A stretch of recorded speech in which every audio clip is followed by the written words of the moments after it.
बिस्मिल्लाहिर्रहमानिर्रहीम। अस्सलाम वालेकुम। कैसे हैं आप सब? उम्मीद करती हूँ कि आप सब खैर आफियत के साथ होंगे। आज जो मैं डिश बनाने जा रही हूँ वो जैसे कि आपको नज़र आ रही है चिकन फ्राइड राइस और चिकन मंचूरियन है, जो बच्चों बड़ों सभी को बहुत पसंद होती है। तो चलें चलते हैं रेसिपी की तरफ। अगर अभी तक आपने हमारा YouTube चैनल सब्सक्राइब नहीं किया है तो उसे सब्सक्राइब कर लें और बेल आइकन को ज़रूर दबाएं ताकि हर आने वाली रेसिपी आप सबसे पहले देख सकें। सबसे पहले बिस्मिल्लाहिर्रहमानिर्रहीम, यहाँ पे हमने ऑयल लिया है। यहाँ पे मैं तमाम सब्जियां शामिल करूँगी जो कि पहले से मैंने काट के रखी हैं। इसको वॉश कर लिया था अच्छे से। जूलियन शेप में, लंबाई की शेप में सब मैंने सब्जियां काटी हुई हैं, जिसमें शिमला मिर्च, गाजर, हरी प्याज और बंद गोभी शामिल है। और उसके बाद मैं यहाँ पे सोया सॉस शामिल कर रही हूँ। ठीक है, और इसको अच्छे से हम फ्राई करेंगे ऑयल में। अच्छा, यहाँ पे मैं ब्लैक पेपर शामिल कर रही हूँ, लेकिन ब्लैक पेपर मैंने 1 टेबलस्पून शामिल किया। आप अपने टेस्ट के हिसाब से शामिल कीजिए। इसके साथ ही 1 टीस्पून मैंने शामिल किया है वाइट पेपर।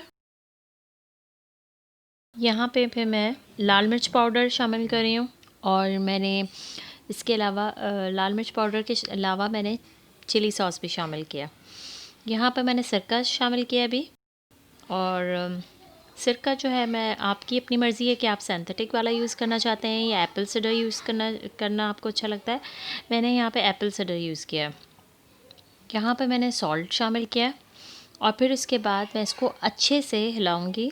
इसको सब चीज़ों को, हमने जितनी भी सिजलिंग डाली है उसको मैं मिक्स करूँगी। मिक्स करने के बाद जब ये हमारी सब्ज़ियाँ थोड़ी सी फ्राई हो जाएंगी तो उसके बाद फिर हम इसमें फ़र्दर चीज़ें शामिल करेंगे। अच्छा, एक बात मैं आपको बताऊं कि जब ये मतलब हम इसको फ्राई कर रहे हैं सब्ज़ियों को, तो मैंने आँच जो है वो बहुत ज़्यादा हाई फ्लेम पे की हुई है, क्योंकि फ़्राइड राइस या ये जो चिकन मंचूरियन होता है, स्पेशली फ़्राइड राइस, वो जो है बहुत ज़्यादा हाई फ्लेम पे बनता है।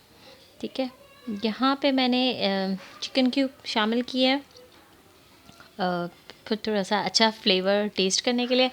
आपकी मर्ज़ी है, अगर आप शामिल करना चाहें तो डाल लीजिए, नहीं तो रहने दीजिए। आप चिकन पाउडर भी यूज़ कर सकते हैं, इससे बड़ा अच्छा सा फ्लेवर आ जाता है, इसलिए मैं यहाँ पे शामिल करती हूँ। अच्छा, ये मैंने चावल जो राइस हैं, ये सादे बिल्कुल प्लेन राइस हैं। अच्छा, ये मैंने एक दिन पहले बना के फ्रिज में रख लिए थे। अच्छा, जो भी आप जब भी आप फ्राइड राइस बनाएं तो इस बात का ख़्याल रखें कि चावल जो है ना, वो राइस जो है वो चिल्ड हों। चिल्ड से मुराद आपके फ्रिज में रखे हुए हों, पहले के बने हुए हों। उसी वक्त आपने इसको बॉईल नहीं करना है, ठीक है, वरना वो आपका इस तरह का लुक देंगे जैसे कि आपने पुलाव बनाया हुआ हो। अच्छा, ये जो है फिर मैंने सारे चावलों को अच्छे से मिक्स किया है। मिक्स करने के बाद फिर मैंने दोबारा से बहुत हाई फ्लेम कर लिया था, और फिर तेज़ आंच के साथ मैंने इसको तेज़ी से मतलब चलाया है। ठीक है, यहाँ पे अल्हम्दुलिल्लाह हमारे फ्राइड राइस हो गए हैं रेडी, और मैं बस अब इसको डिश आउट करने चली हूँ।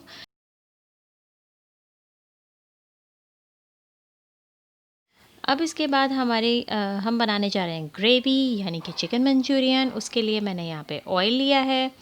ऑयल लेने के बाद यहाँ पे पहले से मैरिनेटेड चिकन क्यूब्स मैं शामिल कर रही हूँ, जो कि मैंने हाफ़ केजी के करीब मैंने चिकन क्यूब्स ली थी। उसको काट लिया, मतलब काट लिया था बोनलेस को। उसके बाद इसको मैरिनेट करके रखा था। मैरिनेशन के लिए कोई ख़ास चीज़ें मैंने शामिल नहीं की, सिर्फ ब्लैक पेपर, वाइट पेपर और सोया सॉस, ये 3 चीज़ों के साथ मैंने इसको मैरिनेट किया है।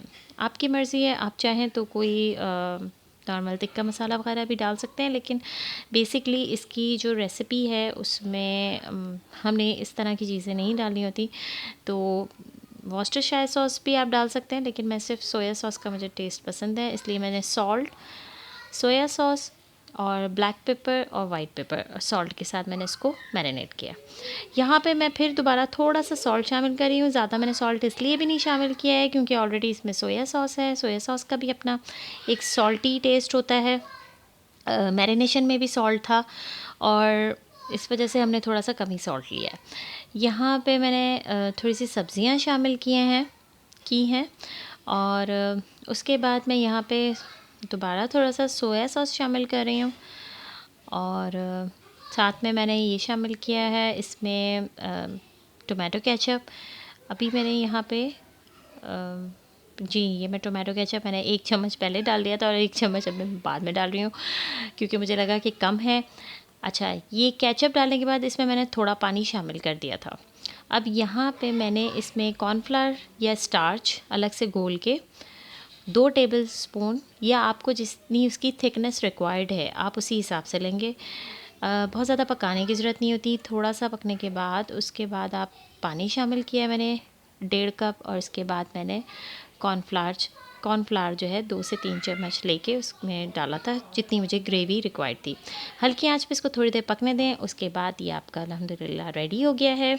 दोनों चीज़ों को मैंने कर लिया है डिश आउट और रेसिपी ज़रूर ट्राई कीजिएगा। बहुत जल्दी बन जाती है, बच्चों को बहुत पसंद आती है और उम्मीद करती हूँ कि आपको ये रेसिपी पसंद आएगी। इसके साथ ही मुझे नेक्स्ट रेसिपी या टिप तक के लिए इजाज़त दीजिए। अपना बहुत सारा ख्याल रखिएगा। Take care. अल्लाह हाफ़िज़। अस्सलाम वालेकुम। Delicious.